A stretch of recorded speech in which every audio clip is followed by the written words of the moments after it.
Hi guys, welcome back to my channel. I know it's been such a long time since I've filmed for you guys and created content for you guys, but I figured now that we're in quarantine and we're stuck at home, why not get my lazy ass up and start doing that again. So I figured that since we're all home and not eating out at restaurants, why not make cooking videos? Today I'm filming a how to make sopita video. So yeah, and you guys want to learn how to cook and have new dinner or lunch ideas, then just keep watching.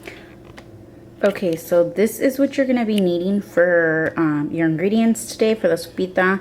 You can make, you could use the pasta of your choice. So I'm debating either between the stars or the shells. You can use the fideo ones too, like the strips, or you can use the ABCs or the little other oval looking ones, but these are the ones that I'm thinking of making. I'm not sure which one I want to use yet, but it's between these two. You can use tomato sauce if you want. There's no wrong or right way to make this damn thing. I normally do make it with tomato sauce, honestly. I just have a shit ton of tomates in my fridge and I don't want them all to go bad, so that's why I'm gonna use this step instead of the tomato sauce. But if you want to use it with the tomato sauce, you do you, boo boo. But for the tomato sauce, I'm gonna be using 3 tomatoes, a pedazo of onion, and 1 garlic clove. So like I said earlier, I do normally make my sopita with just the regular canned tomatoes, but I have a lot of tomatoes that I am trying to get rid of before they go bad. So I'm just gonna cut the tomatoes into little pieces, and I'm gonna do this step first before I start frying the sopita. This way I have it ready by the time everything is all fried. I'm just gonna cut it into pedacitos, put it in there.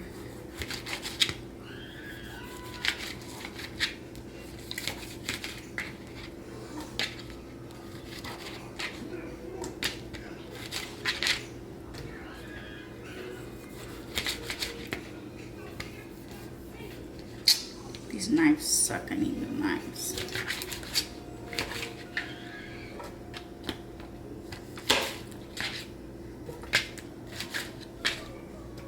I'm gonna use 1 garlic clove and then 1 pedazo, like a little, I'm gonna save this other piece of onion, but just a little pedacito of onion and put it in there. And then I'm going to fill it up with water. So let me fill it up first and I will be right back. I filled it up pretty much, well, kind of all the way. I filled it up to the 1.25 right here.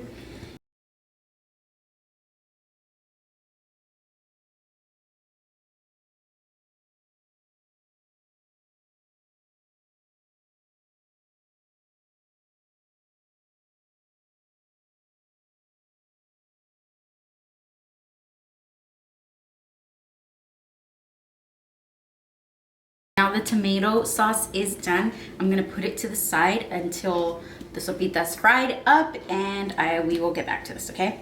So we're just gonna go ahead and put that to the side. And now, I think I'm going to make the seashells, not the seashells. I think I'm gonna go ahead and fry up the shells. And I'm just gonna use a whole bag.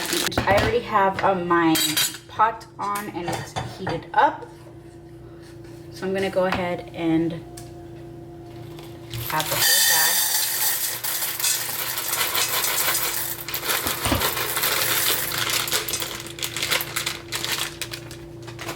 And next I'm gonna take that other pedazo of onion, the other piece of onion that we didn't put into the blender, and put it in there. I'm gonna take some vegetable oil and put a little bit on top to help it fry up. So this is what it should look like inside. I have the shells, the 2 pieces of onion, and just a little bit of oil on top of it. And I'm gonna go ahead and let it sit for a little bit, stirring it too. I let it sit for a bit at first just so it could start getting a nice golden brownish color, and then I start stirring everything up. But you're gonna want to stir it until it is nice and golden.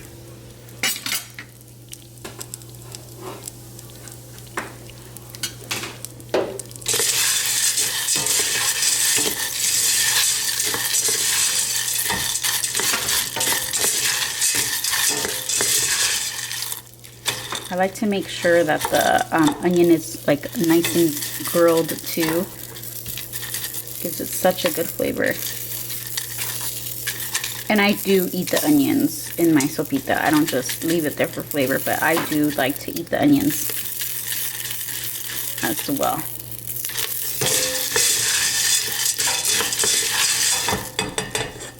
And honestly, you can, if you want, you can add some pollo into this, some chicken in here, and some papa in here as well. But for today, I'm just going to do the regular sopa de fideo, or whatever you guys call it, the sopita.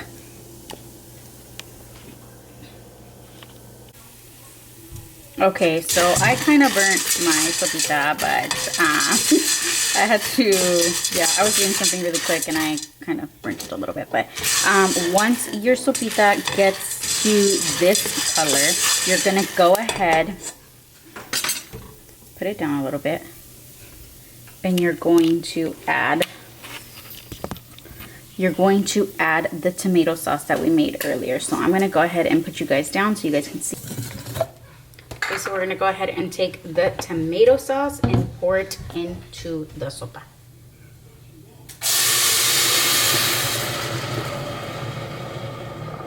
So this is what it looks like after that. So I go ahead and stir it up a bit to make sure that the juice is really in there. And then I'm going to add some more water. So I'm just going to take my blender and add some water in here and fill up the pot.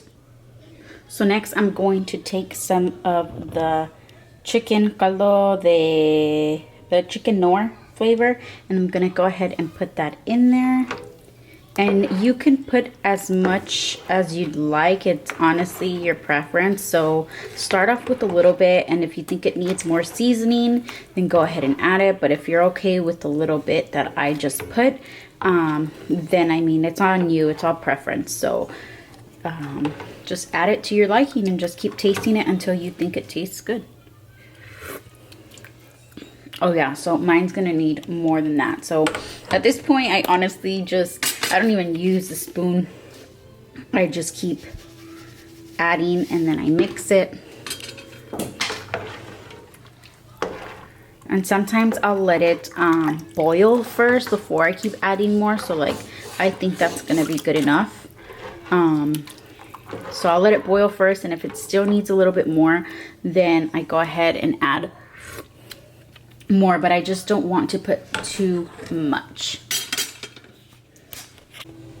So at this point, if you wanted to add like little pedazos or piernas de pollo in the sopita, you would add it here. And if you wanted to add the papa or the papa itself and not the chicken, you would add it right after you season the sopa.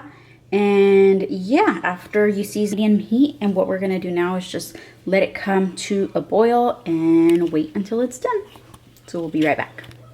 So it's been about 15 to 20 minutes and it's boiling now. So I'm gonna go ahead and check it out, see.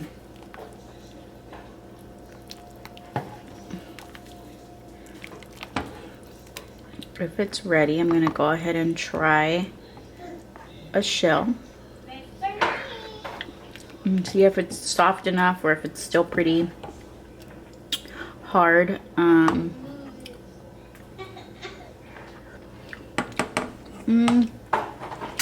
Pretty soft to me, but since the baby is gonna be eating some, I'm gonna leave this on for about 5 more minutes so the pasta can get a little, so that the sopa can get a little bit softer. But yeah, we'll be back in 5 minutes.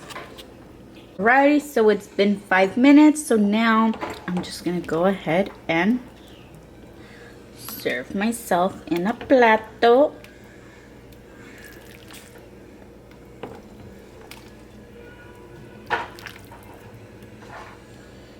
Make sure I get some caldo too. Oh, I just spilled some on the side.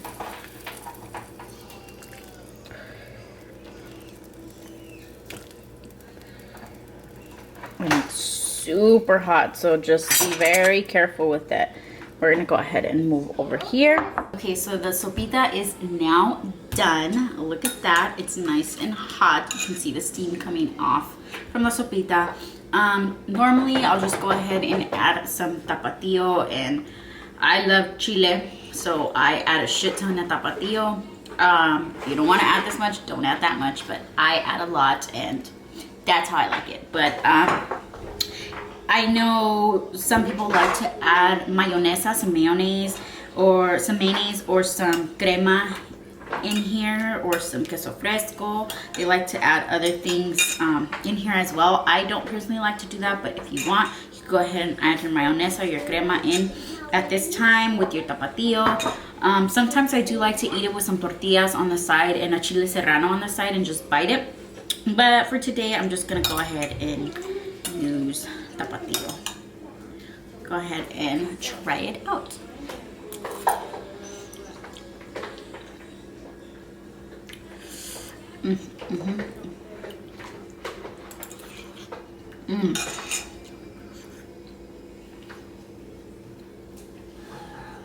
Sorry, I burnt my tongue. So good. So good. Sopita will always have like a special place in my heart because growing up, I was always very interested in cooking. I loved watching my grandma, my tias, my mom cook, and it's something that I've always, as a little kid, wanted to do. I even thought about going to culinary school at one point, and I remember one time one of my ninas was babysitting us one day, and she was making some sopita, so she taught me how to make sopita, and I literally made it every day for like 2 weeks straight because it was so good, and I was so happy that I learned how to make sopita. Like, I thought that was like the shit, you know. I thought it was all big time now that I knew how to make sopa. So I started telling everybody, oh, my Nina Raquel taught me how to make sopita, so I'm gonna open up a restaurant and make all sorts of different types of sopas and this and that. And yeah, it's just a cute little childhood memory of mine that will always hold a place in my heart. And like I said, it's because this was the first little dish that I learned how to make. So this will always be number one, you know? I really hope you guys enjoyed this video. Please let me know if you guys do decide to make it and how it comes out. And yeah, don't forget to subscribe to my channel. Give this video a like and a big thumbs up, and don't forget to turn on your post notifications to get notified when I upload, and also leave suggestions on what types of videos you'd like to see me film, or what other cooking videos, recipes you want to see from me, and I will try to get that content out for you guys. And yeah, I hope you guys stay safe. Stay home if you're an essential worker. Thank you. And if you're an essential worker, thank you, and I hope you stay safe as best as you can. And just, I hope you guys are all okay, and just know that you guys are not alone. And we're all worried, we're all tired, we're all mentally tired, but we got this, fam. So yeah, I will see you guys in my next video. Bye.